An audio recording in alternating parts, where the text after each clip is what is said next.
Welcome back to our Nine Darts, everyone. We are here in Blackpool for the World Match Play, and same as last year, we're here. Glen Durrant, hot off an exhibition, just putting a real show up there.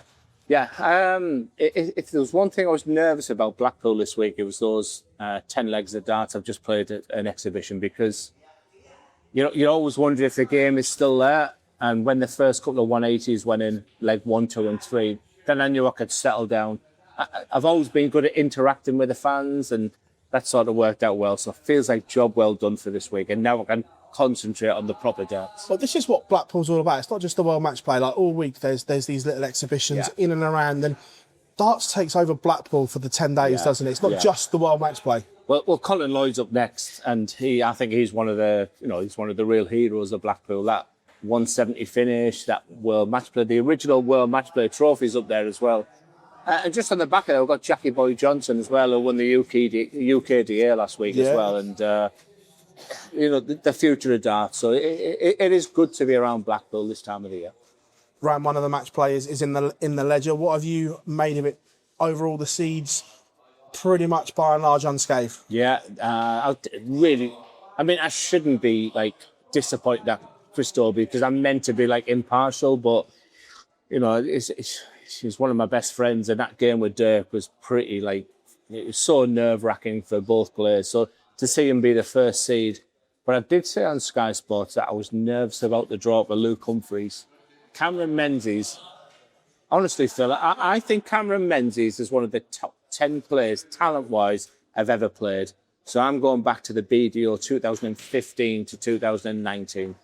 Terrifically talented, but just not quite right mentally.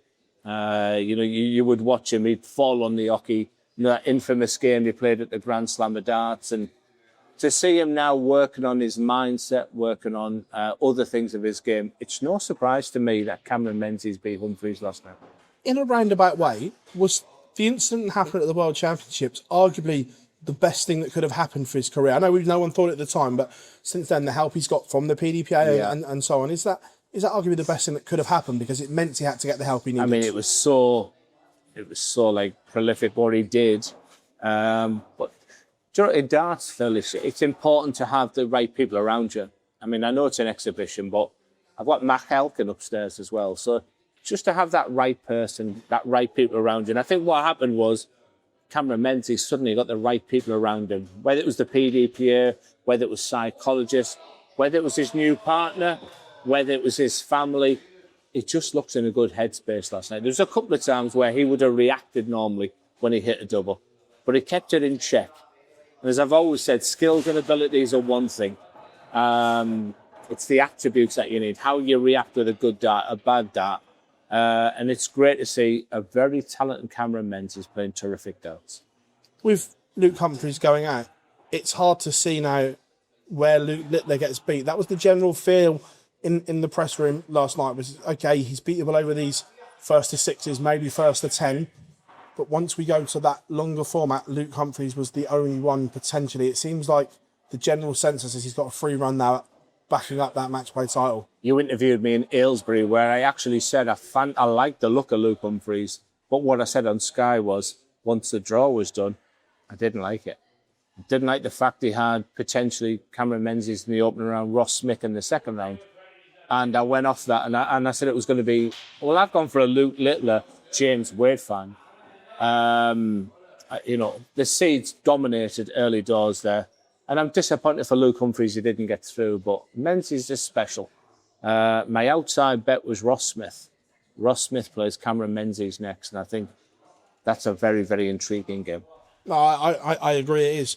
Did Wessel do what you wanted him to do in round one? Because that he's been sensational on the floor on the European Tour, but there were question marks around that TV on. Did he tick the boxes for you that you want him to tick? He did. So easy, that throw is so good, and there's been sort of things being said he's great on the floor, but not on the TV stage. But I go back to the fact that Grand Slam of Darts, where he was incredible and just didn't get the rub of the green. He does a lot right, Phil. He's good. He doesn't have a lot of people around him. He doesn't have an entourage. He usually travels with his parents, just the one or two people sort of around him. Such an efficient, effective throw where it's very transferable onto the stage. Third favourite he was for the match play.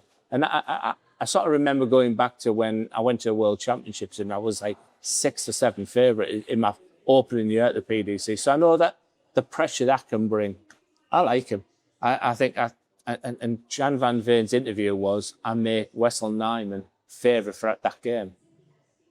And that's interesting to me, because that's already telling me that Jan van Veen's maybe not as 100% in the mindset that he should be going into that game with Wessel Nijman. I like that bottom half of the section, and hence the reason I went with experience with James Wade. Be no surprise right now at City and going into the second round that Wessel Nijman will be in the final. Are you surprised that the provisional world number 2 comes out with a statement like that? Yeah, I am. But he was marvellous at the beginning of the year. He was unbelievable early doors in the Premier League. And then that injury sort of come. And once that sort of self-doubt comes into your game, it's quite difficult to deal with there. And when he made that statement, I made Wessel Nijman a massive favour for that match. Gary Anderson, all the talk around him was he undercooked? Had he done enough? Was he underprepared? I said that. And then he goes and produces his best ever performance at the match play, the 8th best performance we've ever seen.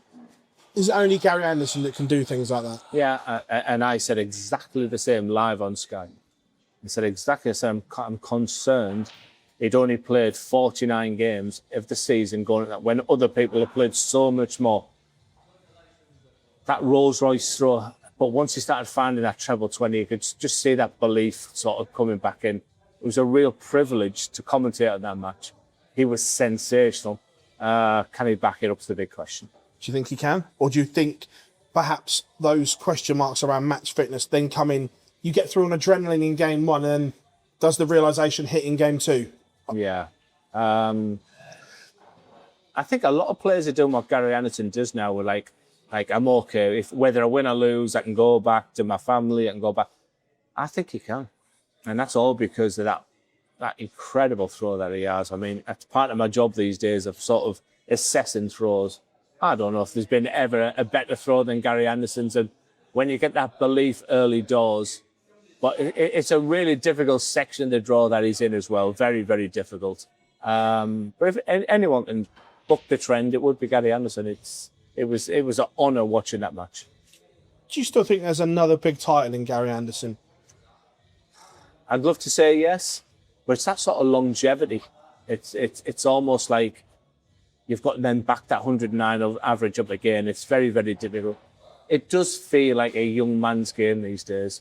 However, Wade was sensational. Johnny Clayton was fantastic. Gary Anderson was amazing.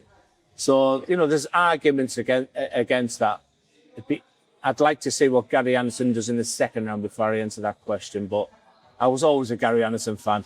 I mean, I nearly signed with his management because of Gary Anderson. Not because of Tommy Gilmore or because of Gary Anderson. I nearly just signed because of my love of Gary Anderson. Yeah. And I'll be the happiest man in the world if he lifts that match play. But it's so difficult now. These young players, they're hungry. They've got that desire.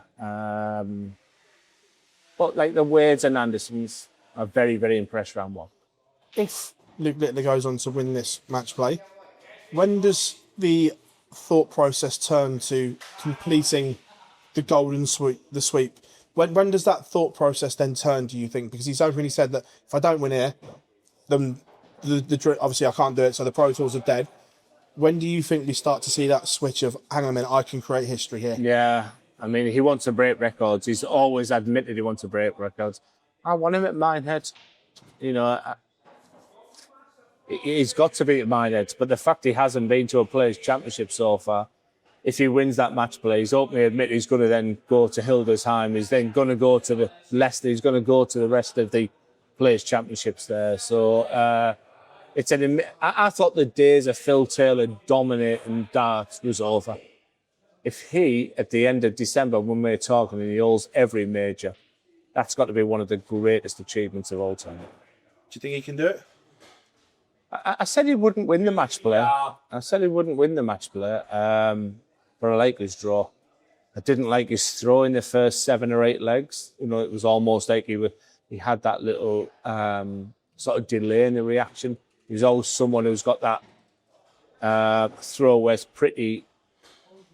it's pretty all just one motion. So I was in, and then I just looked at 109 average.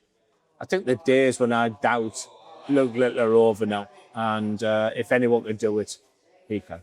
Before I let you go back upstairs, do you think he can dominate like Phil Taylor did, like Michael Van Gerwen did for that period? Do you think he can go and do that? No, because I don't see longevity. I don't see 16 world titles from Luke Littler. I think we've got him now for the next 5, hopefully 10 years, because he's not a dart player no more. He's a personality. He's someone who's just like everybody knows in the UK, and I'm sure money will come into it. I don't envisage me and you sat here talking in 10 years' time, talking about Littler winning his 6th, 7th, 8th world title. I think enjoy him while we can. I think he'll win 5 or 6 world titles and then walk away. That's what I think. Thank you very much for your time as always, my friend, and we look forward to seeing you back at the Winter Gardens. Can't wait.